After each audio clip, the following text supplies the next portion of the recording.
apresentação aqui, esperar começar, demora um pouquinho. Espera aí. Acho que já começou. Então, pessoal, uma boa tarde. Agradeço em nome do todo o time de formação também por vocês estarem aqui, em nome do Antônio. Agradeço, Antônio, pela oferta da formação. E aproveito para estender, né, o convite para vocês enxergarem essa formação do Antônio como uma inspiração, né? A Vereda e a formação de professores, ela se dá pela troca, né, entre todos os colaboradores. O Antônio, ele teve essa iniciativa de montar essa formação com todo esse carinho, dedicação para vir aqui apresentar para vocês. E esse espaço ele está aberto para todos os nossos colaboradores, né? Então, o Antônio, ele vem, ele montou a proposta, ele trouxe até nós, a gente instruiu e tudo mais. E agora ele está aqui lindo, maravilhoso, brilhando. Vai arrasar, eu tenho certeza. E espero que vocês, com essa iniciativa do Antônio, se sintam inspirados para fazer o mesmo, porque, cara, vocês são, assim, inspiradores. A gente vê o trabalho de vocês em rede social e tudo mais, e é muito delícia quando vocês vêm compartilhar. Então, Antônio, dou a palavra para você, arrasa, brilha, porque é isso que você sabe fazer, tá bom? E boa sorte. Obrigado, Júlia. Aproveito até, inclusive, já para te agradecer também pelo espaço, pelo convite. Quero agradecer, na verdade, também, né, começando esse momento até agradecendo a Isabela, porque, na verdade, esse convite começou com a Isa, quando ela ainda estava, né, na coordenação, e aí ela veio para cá, para a Moca, e aí o Rodrigo falou assim, não, você vai continuar assim, não está demitido dessa responsabilidade. Assim, tá bom, então. Então a gente continua. Bom, para os meus colegas de vereda, que eu ainda não tive a chance de conhecer e conversar, eu sou o Antônio, então, sou professor de língua portuguesa na vereda. Esse ano, especificamente, eu estou trabalhando com língua portuguesa. Comecei junto com a vereda na Moca, em 2020. 20 e 21, além da língua portuguesa, eu trabalhei com língua inglesa também. E esse ano estou focado, estou mais, né, direcionado com a língua portuguesa. A minha trajetória de ensino, ela passa muito paralelamente pelo ensino das duas línguas, né? Uma hora trabalhando só com inglês, uma hora trabalhando só com português, uma outra hora trabalhando com as duas. Muita gente me pergunta se eu prefiro trabalhar com português ou com inglês. Eu devo dizer que eu acho muito injusta essa escolha. Se me façam, se escolher uma língua só para você trabalhar o resto da vida, eu não conseguiria dizer onde está a minha preferência. Gosto das duas línguas por diferentes motivos. A minha formação, então, de letras, eu acho óbvio até dizer, né? É nas duas línguas. Eu tenho duas especializações, uma em ensino de língua portuguesa, na Federal de Juiz de Fora, outra em ensino de inglês pela Federal de Belo Horizonte, porque eu sou de Minas, então a minha vida acadêmica ela foi construída lá nas Minas Gerais, depois eu vim aqui para São Paulo. E a conversa, então, que eu tenho para a gente dividir e para a gente pensar juntos é esse título que eu também inventei e coloquei aqui nessa apresentação, chamado Caminhos da Interpretação Textual, uma proposta. Por que desse título? E até para a gente entender também o construto e também não trabalhar com o Festival Promessas. Quando a Isabela começou a conversar comigo e me convidou, e aí a gente foi pensando, vieram algumas inquietações e perguntas na minha cabeça também, quando ela me convidou, eu falei assim, bom, quando a gente pensa na interpretação, a gente está falando de um guarda-chuva muito amplo. A gente tem que considerar muita coisa. E por ter que considerar muita coisa, uma preocupação minha, né, quando eu comecei a desenhar essa conversa com vocês hoje, de pensar se eu daria conta de falar tudo que eu preciso falar, o que seria interessante falar dentro, né, desse arcabouço da interpretação de texto. E aí eu baixei o nível da serotonina e da dopamina e todas as outras inas que estão no nosso organismo e falei assim, não dá para falar sobre tudo, é realmente muita coisa. E então essa conversa com vocês vai ser uma tentativa de observar onde que acontece a interpretação de texto na sala de aula, os caminhos por onde ela passa, e se existe algum lugar por onde ela não passa, onde que ela ainda pode permear, onde que ela pode acrescentar na nossa prática docente. E, honestamente, pessoal, é uma fala muito honesta e muito pé no chão, entendendo, e eu vou mostrando, a gente vai conversando sobre isso ao longo dessa palestra e desse bate-papo, como eu prefiro pensar, que é muita coisa, é um aspecto muito complexo de conhecimento e de conteúdo que a gente precisa ponderar, e por isso pensei também em propostas, em sugestões de coisas que podem ser pequenas em termos de duração, simples no que diz respeito à execução, que também não demande uma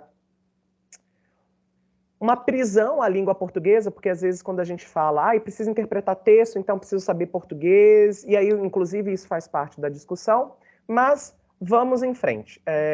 Seguindo então ao que eu trouxe e que eu gostaria de conversar com vocês, eu começo daquilo que eu chamo de pressupostos práticos, porque eu acho que também, né, dada a nossa necessidade, a conversa até inicial que eu tive com a Isabela, se a gente ficasse muito em pressupostos teóricos, talvez a gente não fosse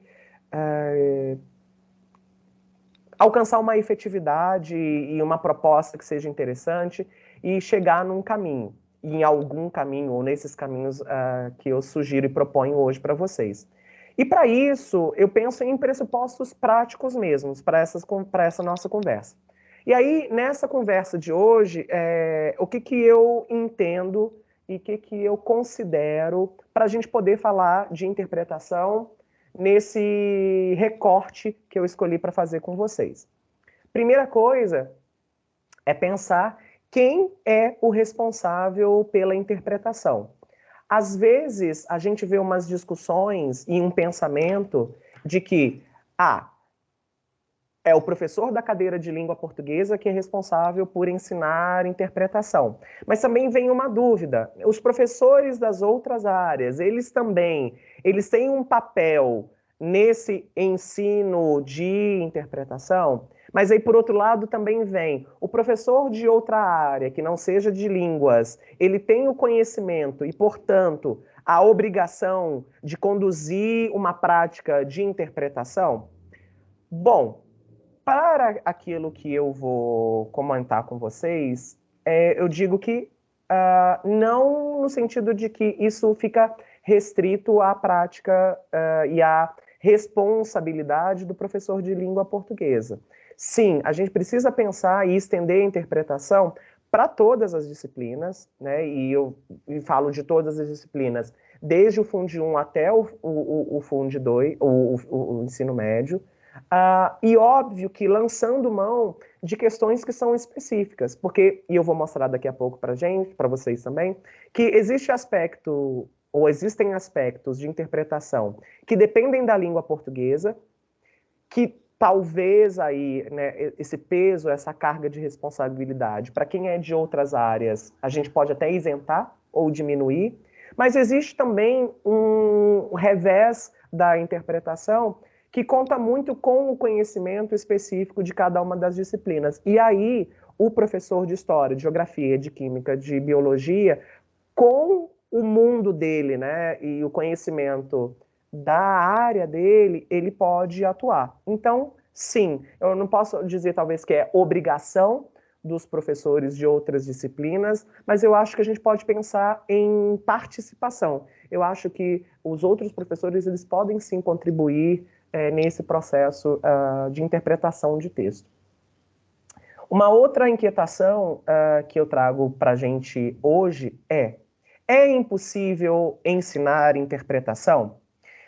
Bom, quando eu estava nesse início, nesse desenvolvimento de ideias e de pensamentos com vocês, me veio né, esse ponto para trazer para a gente conversar e um pensamento de que não, eu acho muito complicado, eu acho, não vou dizer impossível, mas a gente não... E o que eu quero fazer com vocês hoje é olhar a interpretação de texto pelo lado da aprendizagem e não pelo lado do ensino.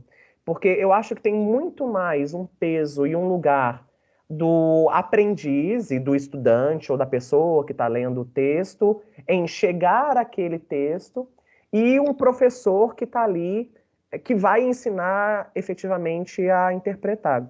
Vou até abrir o espaço aqui no chat agora, nesse momento, mas eu queria que, se vocês tiverem algum momento para contar, porque eu, Antônio, eu não me lembro de nenhuma aula, como nenhuma das minhas excelentes professoras de língua portuguesa, elas dizerem assim, hoje eu vou ensinar para vocês a interpretar texto. Eu não vivi isso. É óbvio que eu estou saindo de uma escola do interior do estado das Minas Gerais, do final da década dos anos da década de 90, início dos anos 2000. Tem uma galera mais nova aqui na vereda que pode ter vivido isso de forma diferente.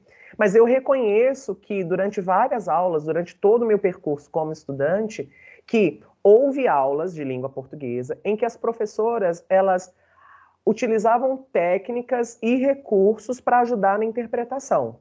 Quando a gente estuda, por exemplo, o pronome, quando eu tenho o ele no texto, eu consigo saber que o ele se refere a uma palavra que já apareceu, que é uma palavra masculina, mas algo formatado, né? O que é o passo a passo, por exemplo, numa unidade didática para ensino de interpretação de texto? Eu não vivi isso e eu não consigo aplicar também. Então, onde que aparece na minha prática docente a interpretação de texto quando eu estou fazendo uma resolução de um exercício, quando eu estou fazendo a leitura de um texto, nas minhas aulas, né, no conteúdo da língua portuguesa, a gente tem as aulas de leitura compartilhada, e aí a gente consegue fazer perguntas para os meninos para saber da interação, da interpretação deles, mas assim, não dá, eu pelo menos não consigo pensar nessa aula de interpretação de texto estruturada. Eu nunca vivi isso, então gostaria que se alguém tiver algo para contar para a gente sobre isso, sim, né? O Rafa está trazendo aqui também, né?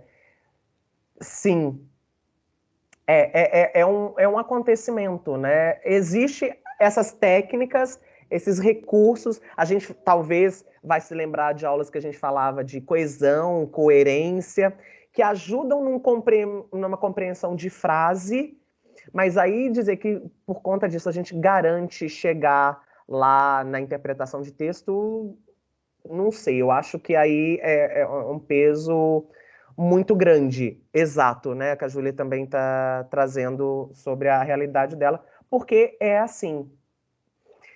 Existe, então, interpretação efetiva em sala de aula? Sim, eu acredito que sim. Mesmo ela não sendo formatada da mesma forma como a gente escolhe numa aula de ciências falar sobre os nemantelmintos, numa aula de química falar do ciclano, do ácido butírico, e na física falar sobre a gravidade, inércia e etc. Não dá para a gente pensar, né, e focar na interpretação, mas a gente vê a interpretação acontecendo, né, durante esses momentos de aula. Não só na língua portuguesa, mas também nesses outros momentos de outras disciplinas. Um outro pensamento para a gente trazer e para ampliar também as nossas discussões é sobre a noção de texto.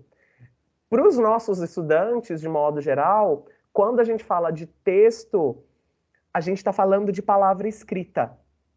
Mas, e aí até para a gente pensar como que a gente pode ampliar a interpretação de texto, é importante a gente lembrar também que a gente interpreta imagens, a gente interpreta gráficos, a gente interpreta todas aquelas ligações que a gente vê lá na química para saber se é polivalente, trivalente e por aí vai, né? A gente, os mapas da geografia, como a Isa está colocando aqui, que vão aparecer na história também.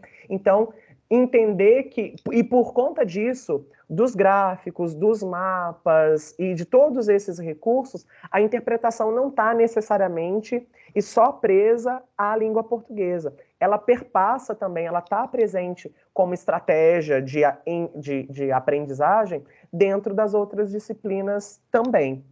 E aí, por conta disso tudo, que eu já estou adiantando para vocês, por favor, não concordem comigo o tempo todo. Eu vou ficar muito feliz se vocês trouxerem pontos de discordância, mas lembrando que, sejam gentis, porque eu sou sensível, e 2, que eu sou escorpiano, portanto vingativo. Então pode ter retaliação em algum momento. Mas, assim, isso não está fechado, não está formatado, eu não estou trazendo para vocês uma realidade, uma verdade definitiva e acabada, que vocês vão ver pregadas como manual final para execução de interpretação. Então, assim, conto muito mesmo com... Exato, Rafael, a gente trabalha assim. E pensar nessa questão da construção mesmo, que eu acho que é por onde eu pensei nessa nossa conversa. E por conta disso, de todos esses fatores, não existe, infelizmente, uma bibliografia que eu possa indicar para vocês. Eu adoraria, queria muito, mas exatamente, dada a complexidade, os meandros por onde a interpretação de texto ela acontece, ela existe, não dá. Eu acho que mais tarde a gente pode pensar, de repente, numa troca de o que a gente pode pensar, né, de livros que tratam de interpretação, mas sempre e infelizmente de tratar de pontos específicos de interpretação de texto, algo muito geral e algo que não vai dar conta de tudo que eu vou falar para vocês. E, de novo, né, tudo que eu estou trazendo para vocês tem reflexo com base na minha experiência como professor de sala de aula, obviamente, por trabalhar com língua e trabalhar com línguas, e pensar em ajudar e trazer alguma luz para a nossa reflexão nessa nossa tarde. E aí, um ponto inicial que eu gostaria de começar com vocês é pensar exatamente nisso. A gente fala de interpretação de texto. Tá, mas qual é a noção, né, quando a gente pensa em interpretar, o que vem à nossa cabeça, o que vem à cabeça de vocês quando a gente põe, né, esse peso nessa palavra? Eu tenho que saber, ou eu não sei interpretar textos, né? Se a gente fosse pensar nas definições, se a gente fosse pensar montar um verbete de dicionário a partir do verbo interpretar. O que vocês entendem sobre interpretar? O que é interpretar para vocês? Vão colocando aqui no chat para a gente ir pensando e construindo juntos, então, o que é interpretação e o que é interpretar. Podem falar no microfone se quiser também. Então eu vou falar no microfone. Posso? O que for mais fácil. Deve. Então, vamos lá. Para mim, quando eu penso em interpretar e quando eu trago questões que eu tenho muito na geografia, porque a gente trabalha muito com atualidades, com coisas que vão além mesmo de conteúdos, e a gente trabalha muito com mapa, gráfico e tudo. Eu acredito que interpretar, para mim, é ler além dos códigos, não é apenas interpretar códigos, como juntar o B com A e formar Bá. É você ler além do que os códigos estão dizendo. E quando a Isabela fala em código, que a Júlia usa como a palavra símbolo, parece que a gente está falando de algo que não está claro, ou algo que está claro para alguém, né? Porque se eu penso num código secreto, por exemplo, o código e aquele símbolo que está ali no código, ele faz sentido para mim, né, que sou o produtor daquele símbolo, produtor daquele código, mas talvez não para quem está recebendo, né? Então, eu preciso trazer para quem está de fora, para quem está recebendo esse texto, essa informação, essa clareza, né, desse símbolo, desse código, responder o que, como, o onde, para quê, né? E como os bons manuais de redação e de propaganda, né, sempre fala responder aquelas 6 questõezinhas básicas, né, o que, como, onde, quando, porquê, né, e aí a gente vai destrinchando, né, o que está acontecendo, quando que aconteceu, com quem. Sim, isso faz parte da interpretação, desdobramento de um assunto, como identificar a essência, o mastigar algo, o dito nas entrelinhas, que eu acho que perpassa, né, Dani, algo muito parecido nisso, né? É algo que está obscuro, algo que não está muito bem definido, algo que não está muito claro, e eu vou clarear, então. É como eu vou quebrar o código, o símbolo que as meninas trouxeram antes, e vou trazer uma significação, né, um significado para isso, que para o outro não faz tanto sentido quanto faz para mim, que estou produzindo esse conteúdo. Muito bem, eu acho que é por aí mesmo. E quando a gente olha nas definições do dicionário, o verbete do verbo interpretar, eu quero focar com vocês nos 3 primeiros, que é exatamente nesse ponto onde vocês estão trazendo. Determinar com certeza o sentido de um texto. Quando a gente fala, então, em interpretar uma Constituição, eu quero saber exatamente aquele ponto, aquilo que está sendo dito, sem margem de dúvida, né? Trazer exatamente aquilo que eu quero dizer, trazer, e que já aparece também no ponto da segunda explicação, que é explicar o que é obscuro, como interpretar um sonho, ou atribuir um valor. No código, mais uma vez, no símbolo, né? Deixa de ser só um desenho, deixa de ser só uma coisa que está meio enigmática e começa a fazer sentido. Aquilo ali reflete de alguma coisa para alguém. A gente atribui sentido, significação, como a Dani também trouxe. E aí, para a gente continuar acertando o pingo no i, eu trouxe uma música. Eu não sei se vocês conhecem, uma música da Marisa Monte, um dos primeiros CDs dela, é uma música chamada Diariamente, que é uma música, na verdade, do Nando Reis, que tem, para mim, uma letra muito interessante no sentido da construção dela. E não vou dar mais spoiler, apenas ouçam e acompanhem, por favor.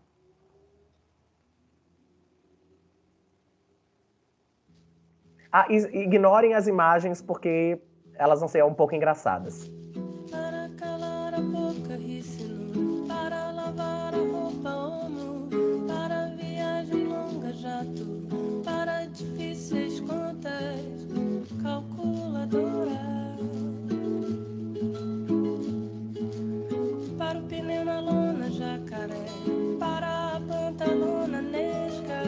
Para pular a onda, litoral. Para o lápis ter ponta, apontador.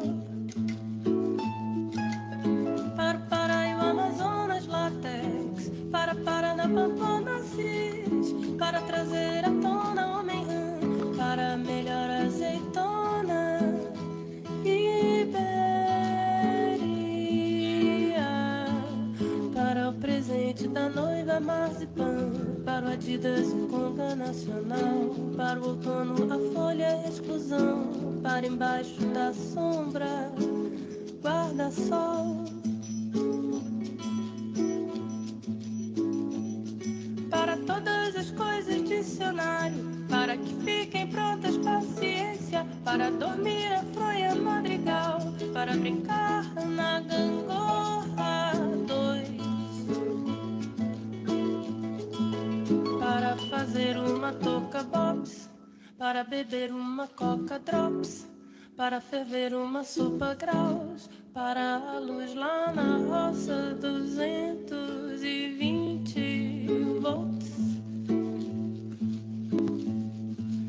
Para vigias em Ronda Café, para limpar a luz apagador, para o beijo da moça paladar, para uma voz muito rouca,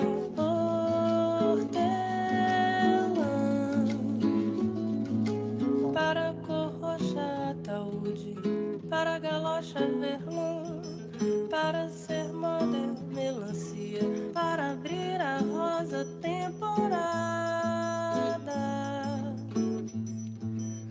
para aumentar a vitrola, sábado, para a cama de mola, hóspede, para trancar bem a porta, cadeado.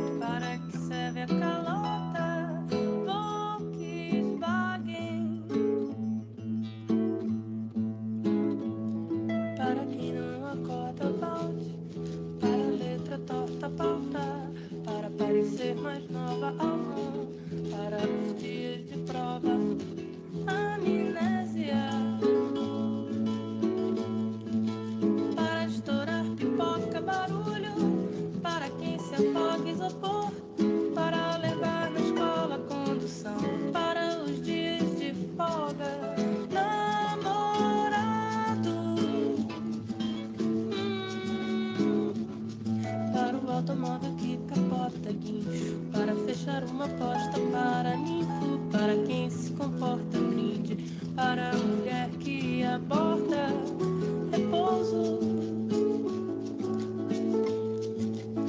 para saber a resposta, vídeo verso, para escolher a compota Jundiaí, para a menina que engorda e papadinho, para a comida das orcas, crio.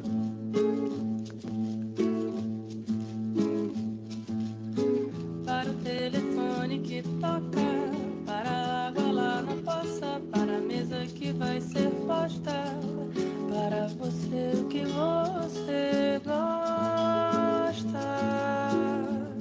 diariamente.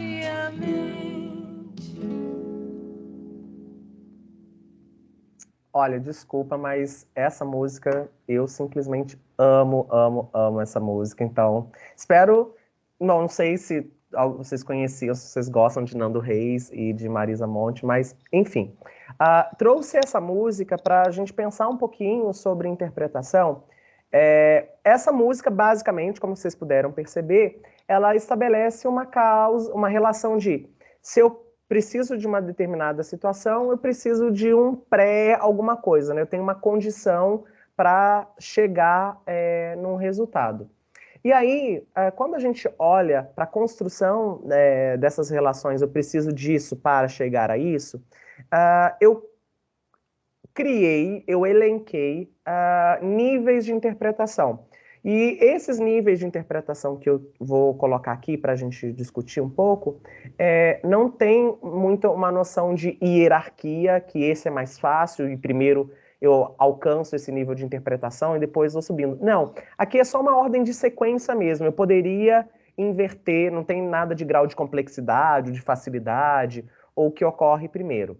Bom, quando a gente olha para a letra da música, né, e entender essas relações que são construídas aqui, eu penso que a gente, quando olha, por exemplo, para frases como para difíceis contas, calculadora, para lápis ter ponta, apontador, eu chamo esse trato ou esse nível de interpretação como uma interpretação que acontece a partir de pistas meramente textuais e de conhecimento de mundo imediato.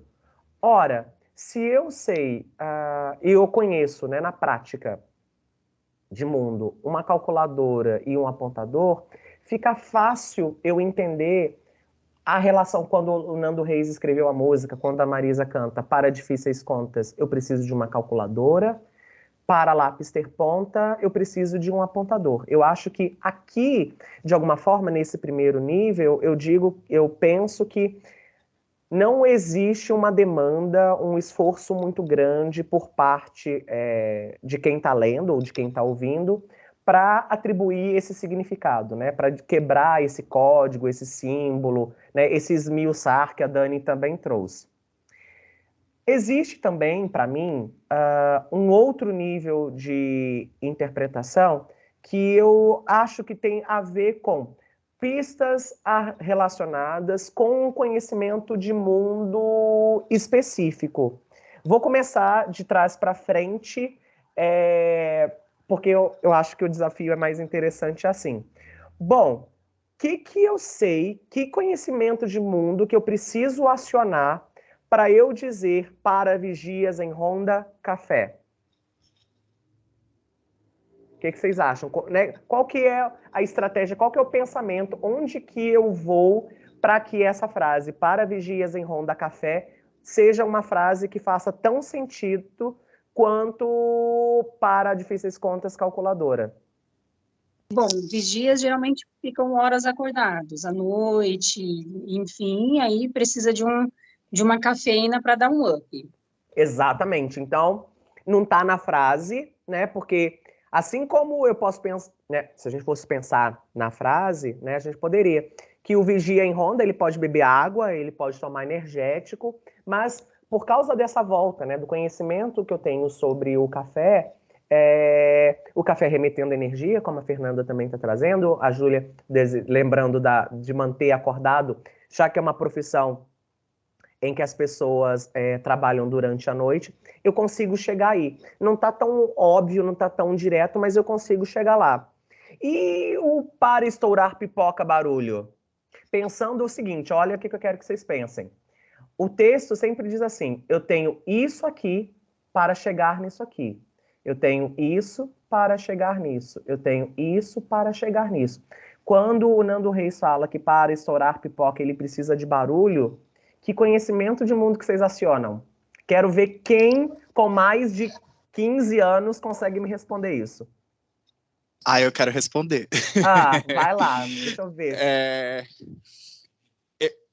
Para mim foi meio difícil pensar essa, porque barulho de pipoca, quando eu escuto barulho e pipoca, automaticamente eu tô pensando no ato da pipoca explodir, Já no finalzinho do processo, né? Exatamente, porque, sim, todo mundo conhece o barulho da pipoca estourando, né? Mas nesse nível de interpretação, que é um pouco aguçado, um pouco avançado, eu diria que o barulho, ele vem no ato de você mexer a panela e, tipo, sabe?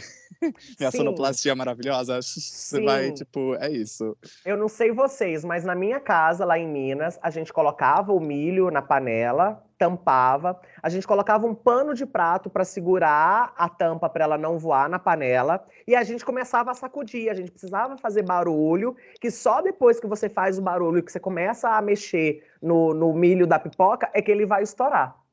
Não sei se vocês viveram isso ou se vocês viram a avó de vocês fazendo isso. Então, eu tenho barulho, eu faço barulho, eu provoco o barulho, eu vou mexendo a pipoca para depois ela estourar. Então, o barulho ele vem antes da pipoca, né? E não a pipoca que provoca o barulho. Ótimo, Fernanda, é a melhor pipoca. Eu tenho nojo da pipoca de micro-ondas, mas isso não é para a interpretação de hoje. Mas é a melhor pipoca do universo, é aquela que você tem que ficar sacudindo a panela para estourar o piruá, como eu digo, que é aqueles grãos que não estouram, e etc.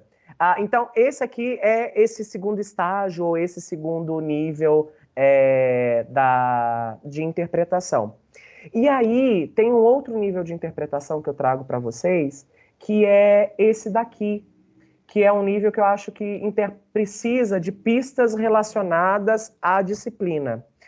Por quê? A gente está vendo, como eu disse para vocês, que o texto está todo baseado em eu preciso disso, então primeiro eu tenho uma calculadora para chegar nas difíceis contas. Eu preciso de fazer barulho, de chacoalhar a panela, para eu conseguir ter a pipoca. Quando a gente olha esses últimos versos, isso não faz piruá, eu chamo de piruá. Quando a gente olha para esses últimos versos, não dá para a gente estabelecer essa relação. A gente não consegue, né? Eu preciso disso para fazer isso. E aí, para eu chegar na interpretação desses últimos versos, eu preciso do conhecimento de língua portuguesa. Por quê? A gente sabe, na ordem da língua portuguesa, que a gente chama de ordem direta, que primeiro eu tenho sujeito e depois eu tenho predicado. Ou seja, primeiro eu falo sobre uma coisa e depois eu digo o que acontece com essa coisa. Ou seja, primeiro eu tenho uma pessoa ou um objeto e depois eu tenho um verbo. Porém, apesar de não ser muito comum, eu tenho aquilo que eu chamo de ordem inversa. Eu posso ter, por exemplo, o verbo e depois o sujeito, que é algo que acontece muito, por exemplo, na letra do hino nacional, que é aquela coisa tudo meio esquisita, e que é o que acontece aqui. Porque quando o Nando Reis ele diz assim, para o telefone que toca e para a água lá na poça, se a gente for pensar em toda essa estrutura que foi apresentada, parece que não faz sentido. Porque, na verdade, a frase ela está fora da ordem. O que ele está dizendo nessas orações aqui, nessas frases? O telefone que toca, para. A água que está lá na poça, também para. Então, se eu não ativar esse conhecimento específico de língua portuguesa, eu não consigo chegar nesse grau de entendimento. Eu me lembro muito desse conhecimento de disciplina, muito na física e na química. Rafa, Júlia, vocês vão me corrigir, porque eu vou falar uma grande besteira agora, mas eu me lembro muito em exercícios que vinha assim, sabendo que um elemento é polivalente ou tetravalente, não lembro como é que a gente chama, mas assim, pelas pistas que o exercício dava, era o carbono que ele estava falando. Ou falava assim, em um elemento de densidade X, aí eu tenho que saber que é o gás hélio ou que é o hidrogênio. Vocês se lembram de exercícios na física que aparece isso, esse tipo de coisa, né? Tá lá a informação, mas eu preciso desse conhecimento. Na física também faz, né? Eu tenho que calcular o quanto da corda lá, ou o peso da gravidade, mas eu tenho que também ponderar que naquele desenhozinho, né, do triângulozinho com a caixinha, tem a inércia, tem o empuxo, tem o atrito, tem um monte de forças que estão operando ali dentro, para só daí eu chegar no cálculo que eu preciso fazer. Eu me lembro muito disso também nas aulas de física. Então, e isso não depende, por exemplo, não há português, não há professor de língua portuguesa que vai ajudar a interpretar isso, porque a gente não sabe, tá? Então, nesse ponto, não adianta pedir ajuda, falar assim, não sabe interpretar, não sabe ler português. Não, a gente não tem nada a ver com isso. Então, assim, para mostrar que a interpretação, ela se condiciona, ela está relacionada a essas variações e a essas questões. Bom, então, a partir desse momento, falado todas essas coisas, eu trouxe para vocês algumas práticas, algumas atividades, alguns pensamentos que podem ajudar a gente a meditar e trabalhar sobre interpretação. Essa primeira, eu pensei muito pro pessoal do Fundi 1 e, de repente, para as aulas de arte, talvez para geografia ou para história, que lida muito com documentos e com mapas. Dá uma olhada nessa imagem aqui. Eu tenho 3 perguntas. E aí, de novo, eu queria ouvir a opinião de vocês sobre essa imagem, essas 3 perguntas. Vocês podem escrever daquilo que... Não, gente, eu estudei, tá? Eu tô falando assim, mas eu tive que escarafunchar. Só não achei exemplos, mas eu me lembrava disso. Bom, mas tentem responder essas 3 perguntas com base nessa imagem no chat ou falando.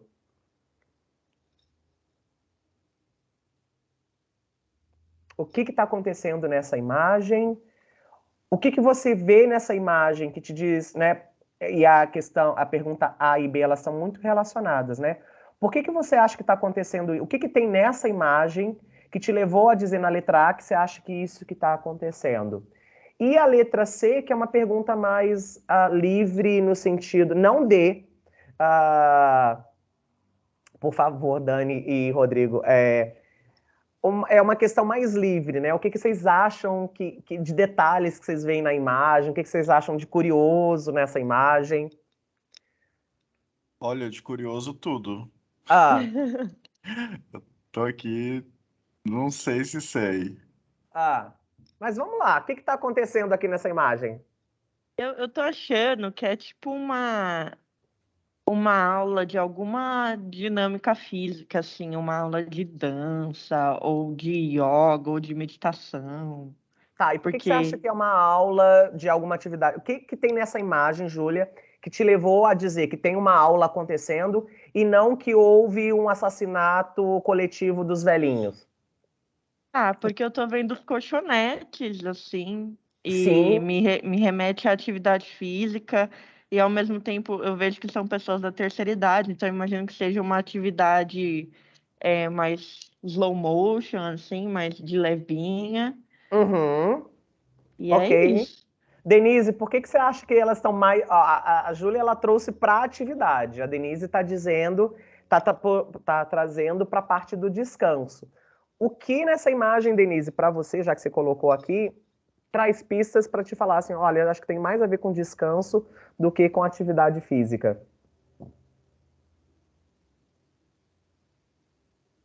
E veja que, por exemplo, né, enquanto vocês vão pensando e escrevendo, é muito interessante a gente pensar, né, que pela posição, deitado, né, e aí a gente remete também, pelo nosso conhecimento de mundo, à questão do descanso, né.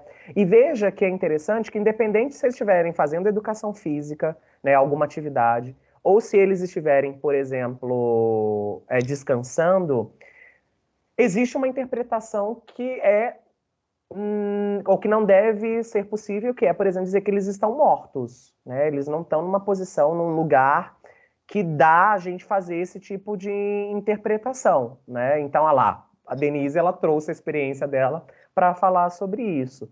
Então, isso é uma interpretação, é uma atividade que a gente pode pensar exatamente sobre isso. Quando a gente estiver nas aulas de arte, por exemplo, que a gente for analisar uma escultura ou um quadro, né? A gente fala, por que que esse quadro... A gente fala, esse quadro me traz uma sensação, um sentimento de tristeza. Mas o que que tem nesse quadro que te mostra essa tristeza, né? Ou por que que esse quadro te traz uma ideia de alegria e por aí vai, né? A Ju também contribuindo com as questões dela. Só de curiosidade, bom, vamos ao que realmente está acontecendo. Eu amo essa imagem. Olha o que está acontecendo aqui. Aqui a gente tem um grupo de estudantes holandeses que participa de um curso para velhinhos, para terceira idade. E é um curso que ensina os velhinhos a como cair e a como não cair. Vocês já repararam que velhinho cai em slow motion, né? E, obviamente, por uma série de questões, quando um idoso cai, a fratura tende a ser mais grave, né? Por conta da descalcificação e etc. Então, é um curso que ensina os velhinhos, se eles caírem, a como eles caem, para que eles não se machuquem. E olha que eu acho que faz parte desse processo, eles devem ensinar isso, que quando você cai, você deve cair em cima da mão para proteger a cabeça. Eu acho essa iniciativa fabulosa. Então, nas aulas, os velhinhos, eles aprendem primeiro a se deitar, né, bem devagarzinho num colchão, para eles aprenderem a quando eles caírem, se precisar cair. Sim, é fabuloso, Isa. Até eu já queria... Olha que eu ainda nem fiz 40, mas eu ainda queria fazer esse curso já, essa ideia de fazer um curso para aprender a cair. E aí vejam, né? E aí isso já apresenta para a gente um sinal, né? Se a gente tem um estudante, por exemplo, que traz algo muito inesperado, porque veja, aqui o problema não é trazer a ideia correta, o que realmente acontece. O que eu acho que é arriscado e a gente começar a perceber se algum estudante que lê essa imagem, ele interpreta algo totalmente fora da possibilidade, fora da probabilidade, né? Então, e isso também traz para a gente pistas de interpretação. Uma outra coisa que eu pensei para a gente conversar é aquilo que eu chamo de interpretação ativa. É um nome horrível, eu não consegui pensar num nome mais bonito, mas o que eu chamo e o que aconteceu nesse exemplo que eu vou mostrar para vocês? Eu estava trabalhando com a minha turma do primeiro ano do ensino médio e eu pedi que eles lessem um módulo que trata das características, dos componentes, dos elementos da narrativa. E eu pedi que depois que eles lessem o módulo, para eles montarem, para a gente fazer um quiz na sala de aula. Eles iam montar uma pergunta com 3 opções de resposta, que eu ia ler, né, essas perguntas com as opções de resposta, para que a gente discutisse, para que a gente brincasse, na verdade. Porque o que acontece? E aí é onde que eu quero chegar aqui. Porque a gente tem normalmente esse papel de eu tenho que interagir, eu tenho que chegar nesse código que alguém fez, que alguém produziu. Esse texto, esse mapa que alguém fez e que eu tenho que interpretar, que o professor está pedindo. Mas e se eu for o produtor desse código? Será que eu sei? Então, olha o que aconteceu, olha que curioso, algumas dessas produções que alguns dos meus estudantes lá do primeiro ano trouxeram. Qual foi a palavra que veio a palavra enredo? Né? Porque o enredo é um dos componentes da narrativa. Bom, a gente pensa, por exemplo, assim, para menino de primeiro ano do ensino médio, que já passou pela fase de alfabetização, né? Será que colocar rede com I é uma opção interessante? Né? Porque enredo vem de rede, e será que entre rede com E e rede com I, alguém se confundiria? Mas mais do que isso, né, entre rede com E e rede com I, e em Minas eu falo E, não falo E, como vocês falam. Observem e leiam comigo essa primeira opção. Qual foi a palavra que veio... Qual foi a palavra que veio a palavra enredo? Então, a gente já pode começar a perceber que tem um problema aqui da repetição. Mas olha essa opção. Ou não tem deriva. E, pessoal, eu já vou dizer para vocês, esses estudantes que trouxeram e que produziram esses exercícios que são mais problemáticos, são os estudantes que eu tenho com problemas de português, são aqueles que pelejam com nota, que normalmente ficam de recuperação, e tem um deles aqui, por exemplo, que fica uma recuperação muito baixa, a ponto, assim, de fazer prova e tirar 2 pontos, né, em 10, então, assim, para vocês entenderem. Outras coisas que me chamam a atenção aqui, ó. Qual é a ordenação do enredo? Quando a gente olha aqui, né, apresentação, complicação, clímax e desfecho, sim, se a gente estiver pensando numa narrativa clássica. E o livro, né, o módulo do PH que eles leram, diz que, sim, a narrativa clássica, ela é apresentação, complicação, clímax e desfecho, mas existem outras possibilidades, existem outras configurações de narrativa, que não são mais óbvias, não são mais comuns, mas elas existem. Então, por exemplo, essa questão aqui, ela está errada, ela não funciona. Porque eu posso começar um conto a partir do final. Então, isso aqui é um problema.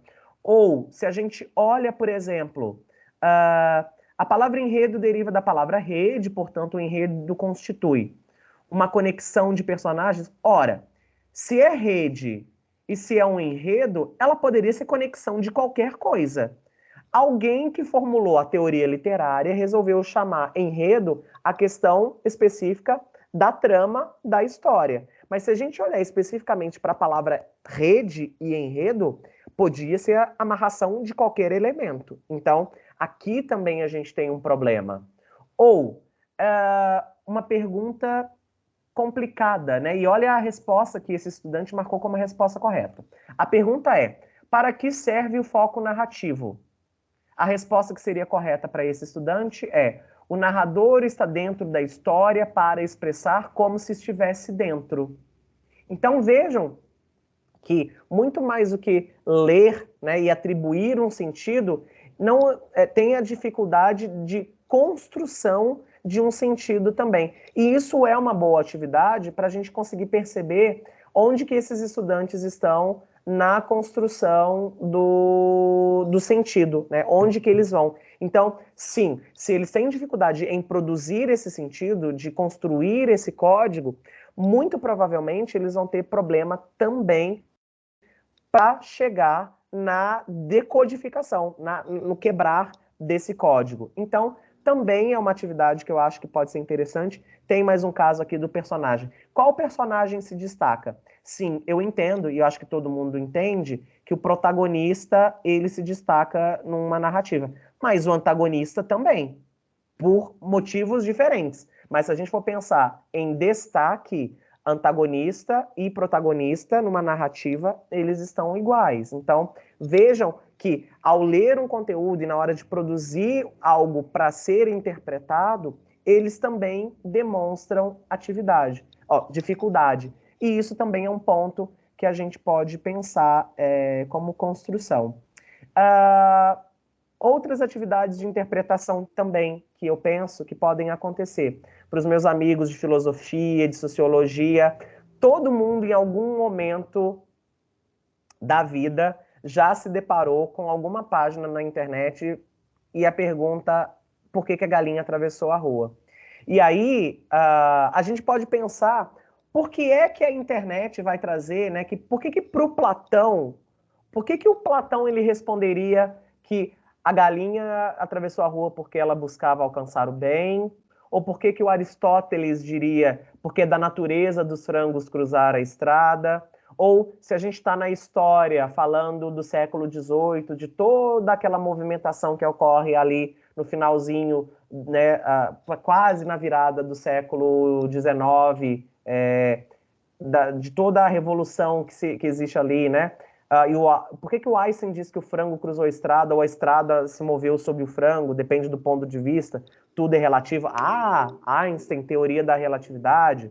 Ou por que para o Darwin, ao longo de grandes períodos de tempo, os frangos têm sido selecionados naturalmente, de modo que agora tem uma predisposição genética a cruzar as estradas. Então, eu, como professor de filosofia, por exemplo, depois de estudar os filósofos epicuristas, eu pensaria, bom, se um filósofo epicurista ele fosse responder isso, por que a galinha atravessou a rua, o que será que ele respondia? O que será que ele responderia? Né? E aí os epicuristas falam que um homem ele não consegue se banhar 2 vezes no mesmo rio, porque nem ele é o mesmo homem, nem o rio é o mesmo rio. Então a gente poderia brincar, por exemplo, por que a galinha atravessou a rua? Porque a galinha já não era mais a galinha e a rua já não era mais a rua. Então, olha como que a gente vem buscando conhecimentos de outras áreas para a gente construir essa interpretação. Ou a própria Clarice, né? E aí, não vou dar spoiler, porque Clarice é um mundo a ser desvendado, né? Por que para Clarice a essência do frango está nas suas patas? As patas têm um frango, quem vê as patas vê o frango, e a essência das patas é o correr do abstrato. A estrada é a essência do correr, quem vê o correr vê a estrada. É uma coisa que a gente pode lançar e brincar, coisas que a gente lança 2 minutos, 3 minutos na aula, que a gente pode brincar e trabalhar um pouco de interpretação com isso. Para os meus amigos de inglês, né, que eu não posso negar a minha essência e a minha vida pregressa, pensando, pessoal do Fundi 1, inglês, numa semana que o vocabulário que a gente esteja estudando, ou seja colors, ou seja animals. Então, para cada aula da semana, já que a gente tem 5 aulas de inglês na semana, joga uma perguntinha dessa, sabe, dos pontinhos. O que é um pontinho? Vamos lá. Candidatos, o que é um pontinho marrom no descobrimento do Brasil? Quem me dá? Quem me diz? Cabral? Yes, good. Pedro Álvares Cabral. O que é um ponto verde na Antártica? Eu sei. Groenlândia?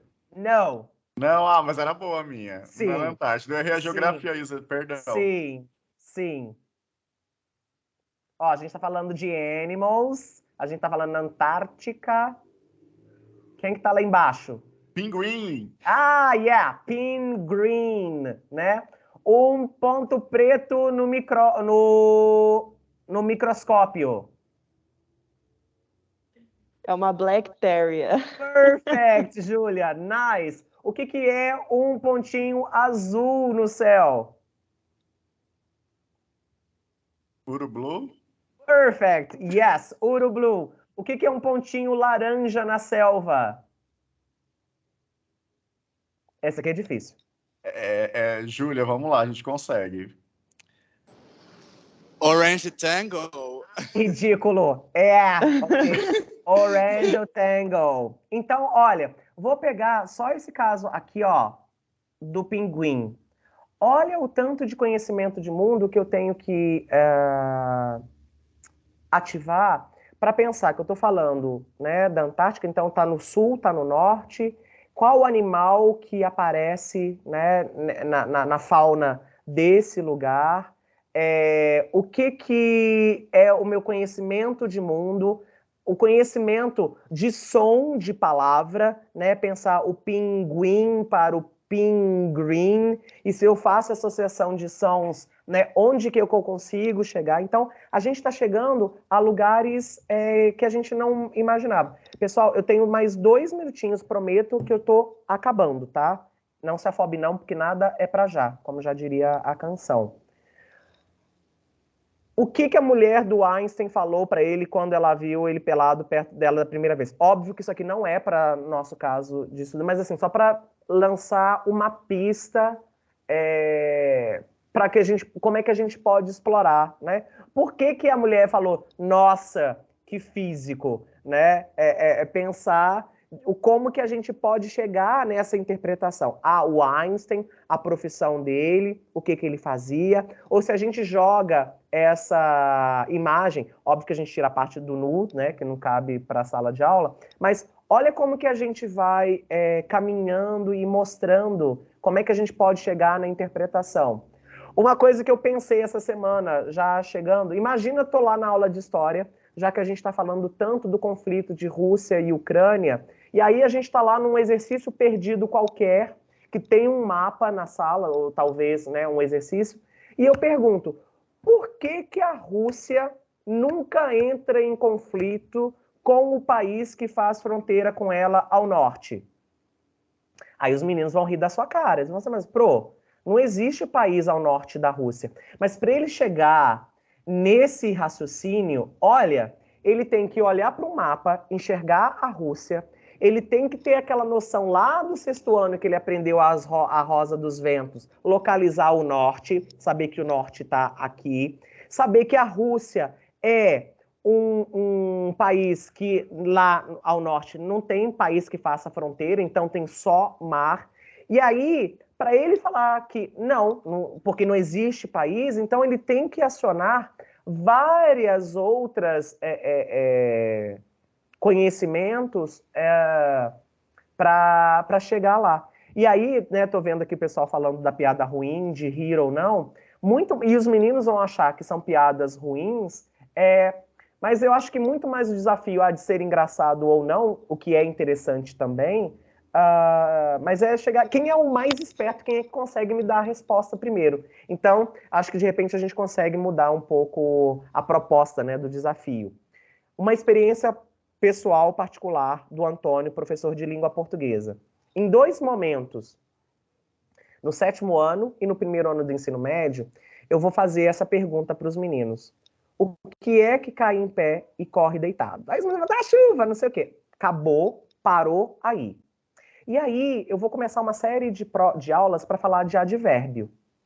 Quando eu termino a minha aula sobre advérbios, quando eu fiz todos os exercícios, quando eu já revisei, eu vou voltar. Gente, lembra que eu fiz aquela pergunta? O que cai em pé e corre deitado?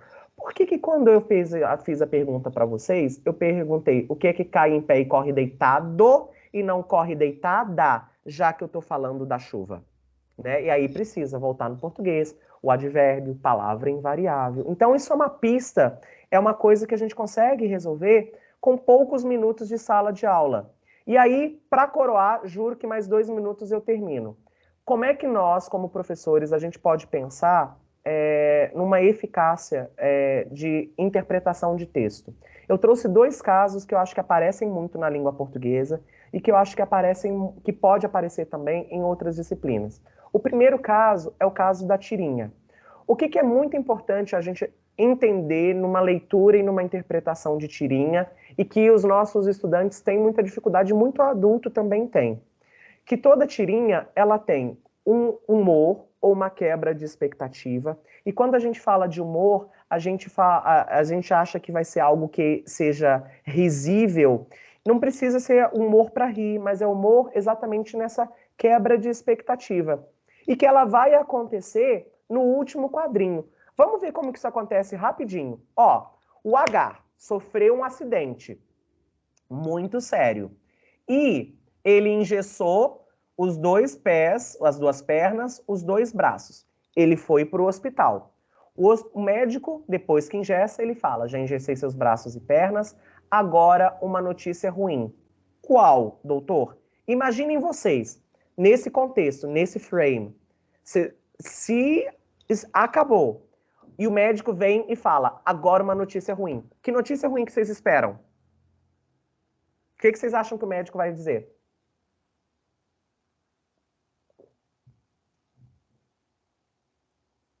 De repente, como que ele vai fazer para se alimentar, né? Ou do tipo, olha, você vai morrer, ou você vai ficar tetraplégico, ou você não vai adiantar nada. Exatamente. A gente espera algo que seja bem pior, né? Algo que vá só descer ladeira abaixo. No entanto, também, Daniele, então, no entanto, olha o que o médico diz. Vai coçar.